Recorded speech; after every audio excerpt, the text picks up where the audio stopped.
नाज़रीन, पाकिस्तान डेली के साथ कमरुज़्ज़मान भट्टी आपकी खिदमत में हाज़िर है। अली अफजल शाही हमारे साथ मौजूद हैं, साबिक़ स्पीकर पंजाब असम्बली, उनके साहबजादे भी हैं और इलेक्शन जीत के आए हैं। पीटीआई का बड़ा धड़ल्ले से इलेक्शन जीता है। शाही साहब, इलेक्शन आपने जीत लिया है, इस असम्बली का मुस्तकबिल तो कहते हैं बहुत थोड़ा है और आपको इतने थोड़े अरसे के लिए आए हैं, तो क्या लेकिन उससे फ़र्क नहीं पड़ता। हम एक सोच और एक नज़रिए के साथ खड़े थे।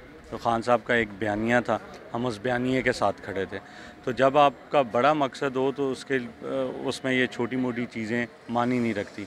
असम्बली का टेन्योर एक दिन भी रहे, खान साहब आज के, हम आज भी इस्तीफ़ा देने के लिए तैयार हैं।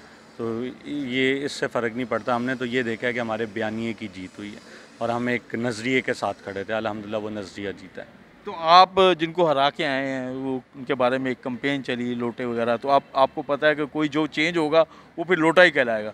तो आपके ज़हन में तो कोई ऐसी दबाव या सूरत? बड़ा फजूल सा सवाल है जी। ना पहले कभी दबाव था। मैंने ज़िंदगी में पहला इलेक्शन 2018 में पीटीआई के टिकट पे लड़ा।